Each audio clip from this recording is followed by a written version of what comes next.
Good morning, students. I welcome you all for the economics class. Myself Padmaja. Today, as we were in the last class, we were learning about the central problems of economy. I will start again from the central problems of economy. As we have been learning, there were three aspects of the economy. The three problems of the economy which every businessman is facing and every country is also facing. As resources are scarce, we have learned. When the resources are scarce, it is not possible for every businessman to produce the same type of product. As resources is not available in proper quantity, definitely every producer cannot produce every type of product. So these are the various problems. Let us see the problems according to points. The very first problem that we have learned, that was what to produce. Whenever a businessman wants to start the business of production, the two problems what they are having, this problem has two dimensions. The very first problem is what goods and services are to be produced and what quantity goods and services are to be produced. These are the two basic problems which every businessman is having. That whatever business they are doing, what the goods and services have to be produced in and what quantity also, because customers how they will be demanding, it is very not known to the businessman, and every businessman cannot make approximate regarding to this.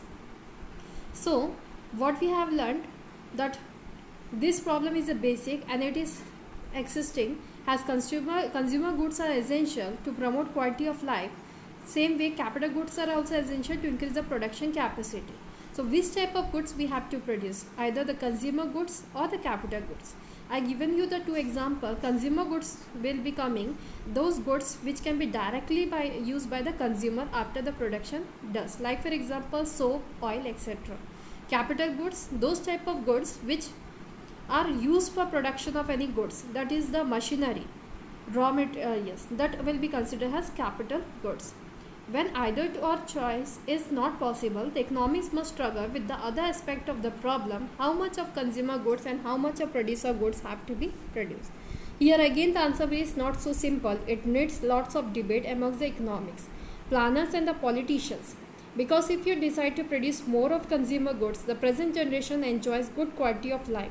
But less production of capital goods would mean that you are reducing production capacity for the future generations also. The second problem is how to produce.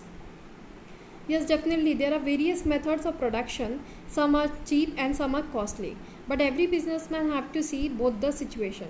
Those methods which are cheap, maybe their standards are low, but those methods which are costly, even their standard can be low and even they can cost too much to us. We have to see a business for a long period of time, not for one day, not for 2 days. So here the question arises, how to produce the goods so that we can maintain the production and we can maintain the customers. So the production techniques what we have learned, there were two: capital intensive technique, labor intensive technique. Capital intensive technique, we have learned that those technique of production in which machineries are used. Has this capital intensive technique comes with the Britishers when the modernization was brought to the country. As nowadays in every country capital intensive technique is used. Even our country is capital intensive technique with the labor intensive. But earlier when the peoples were more in number and the producer were not having lump sum money, they were using the labor intensive technique. Labor intensive technique means that technique in which more and more peoples are required for doing the job. Here machineries are very less or no, zero. Here the whole work is done manually, like sari production, textile industries. These industries are basically labor intensive. Nowadays they also have modulated themselves to the capital intensive. So the choice between labor intensive and capital intensive technique becomes a problem because the producer need to minimize their cost and at the same time maximize their efficiency. Next is for whom to produce. The third problem, which we have not discussed in the last class. The problem relates to the distribution of output or income in the economy, who gets how much. It has two aspects: factorial distribution of income and interpersonal distribution of income. Factorial distribution of income relates to income share of different factors of production, which wages for labor, interest for capital and rent for land. Interpersonal distribution refers to income share of individuals and households in the society. Whether it is factorial distribution or interpersonal distribution, the basic question revolves around equality or inequality in the society. The problem is whether allocation of resources is promoting equality or inequality. Equality is a social virtue, of course, but inequality may induce higher saving, higher investment, and therefore higher rate of growth. So basically, what for whom to produce is that there are various categories of customers in the society, or we can say there are our society has been divided into three groups. One is the rich income group, second is the middle income group, and the third is the lower income group. As we have producing for all the income level, so that we more and more customers can be there. If we will produce only for rich people, their number is very less in our country, it will be costing too much higher to us, and same way it is not guaranteed that we will get profit or not. Middle income group and the low income group people are more in number, so our product must have such a standard so that it will be liked by all the income group people. So that is the question for whom to be produced. That can be solved by deciding how the different factors of production can help us to produce various types of products, so that it can be distributed in the market properly and it will be consumed by the people properly. So equality is a social virtue, of course, but inequality may induce higher saving. That line says that though we are producing for on income level group people, but many times it happens that businessmen are looking for higher profit, and for that they are producing such a type of quality product which cannot be purchased by the low income group. As more quality will charge more prices to the goods, and this more quality, when more prices will be there, more investment will be required. For whom are the MNCs producing in India and why? MNC multinational companies. These multinational corporations are producing only for those peoples who can give more and more, who can spend more and more on the goods. So production by MNC in India is driven by profit motive, only the profit motive. They not look after the lower income group people. In that sense, they are making inequality in the society. By looking only on those types of goods, they are producing for those type of peoples who can pay to them, not for to them who cannot pay or who can pay less. So that way they are making inequality in the society. Accordingly, these corporations are producing goods for the relatively richer section of the society. As a result, the gulf between the quality of life of rich and the poor, briefly called economic divide, is widening. Now we can have the solution of central problems in different economies. Different economies solve the central problems differently as under. Market economy. Market economy is a free economy. It means the producers are free to decide what, how, and for whom to produce. On what basis do they take their decision? It is on the basis of supply and demand forces in the market. What to produce? The producers will produce those goods which are more in demand and less in supply. Such goods offer high price and high profit to the producers. So what to produce is very important topic and very important question for the businessman. As a producer have to think what they can produce, in which type of production business they can have more and more earning. So they are producing such type of goods which are demanded more in the market, but their supply is less, so that they can be a part of business. As those goods whose supply is more in the market but demand is up and down, if they will be going in that business, they can have the profit or they can't have the profit. So because of that, they are taking the decision. How to produce? The producer will use those inputs which keep their cost of production as low as possible, so that their profits are maximized. So they can use both the techniques or either technique, that is the labor or the capital intensive technique, whichever is suitable for their business as per their financial capacity. For whom to produce? In a free economy, the producers will produce goods for those people who can afford to pay high prices. Poorer sections of the society are often ignored.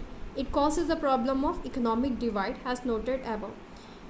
Centrally planned economy. In a centrally planned economy, decisions relating to what, how, and for whom to produce are taken by some central authority appointed by the government of the country. All decisions are taken with a view to maximizing social welfare. Unlike the market economy, profit maximization is not the consideration. So centrally planned economy is that economy where all the decision of the economy is taken by the government, and government never sees the poor and the rich. They are making such a decision which will be having equality in the society, and they look after the welfare of the society instead of profit making. Unlike the market economy, profit maximization is not the consideration. Those goods and services will be produced which the central authority or the government finds as most useful for the society. That section of production will be adapted which is socially most useful. In a situation of mass unemployment, for example, labor intensive technology will be preferred so that unemployment is reduced.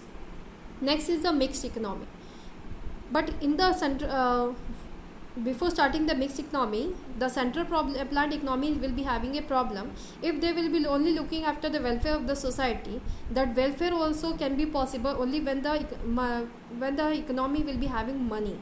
Otherwise, they cannot help the society.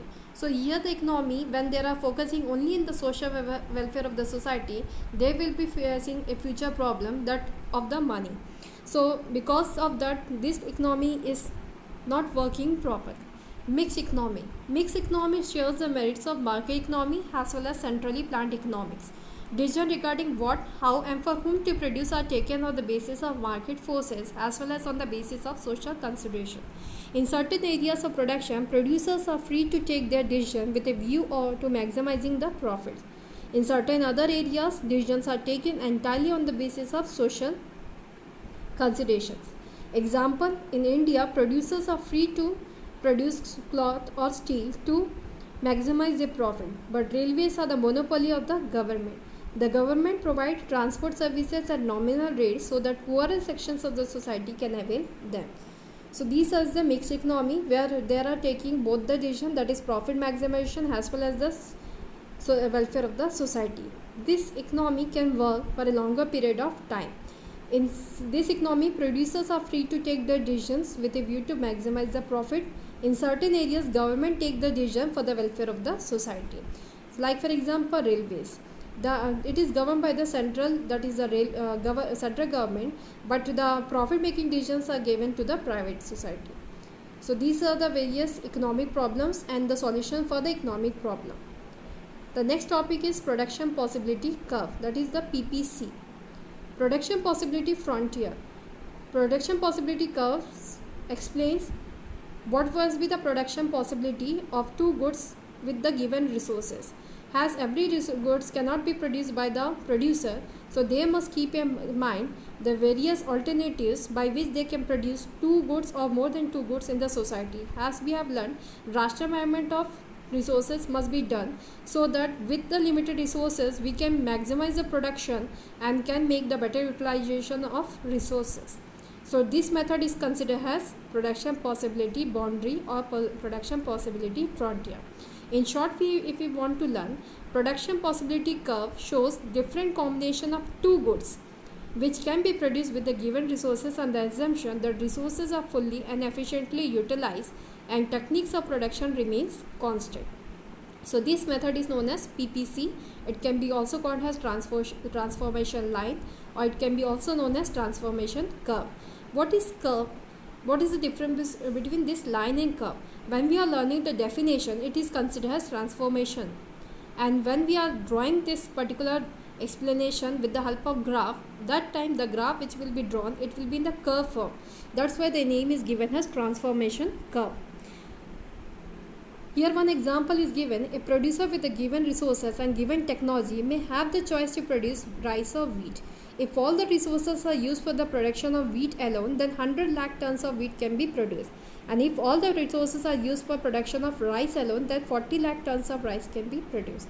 So in this situation, if we are seeing if all the resources are used for wheat production, then 100 lakh tons can be produced, but rice will be zero. And in the same way, if the resources will be utilized fully for the rice production, it can produce 40 lakh tons of rice, but the wheat production will be zero. If we decide to produce both wheat and rice, then various combination of two goods can be produced. Wheat, if it is produced alone, it will be 100 lakh tons. That time rice will be zero. But if we will see production possibility more, then wheat, if we goes with 90 tons, then we can produce some of the rice with that is 10. If wheat is reduced more, then the 70 comes to 70, then definitely rice production can be increased more. And same way, if we will go on, definitely if we will reduce the wheat production, it can increase the production of rice. This is the way how could we maintain the two goods production with the limited resources what we are having. Further, we will be learning in the next video the PPC with a graph and the few more questions. Today's class we will be having this much only with the PPC and the central problems of economy. Thank you.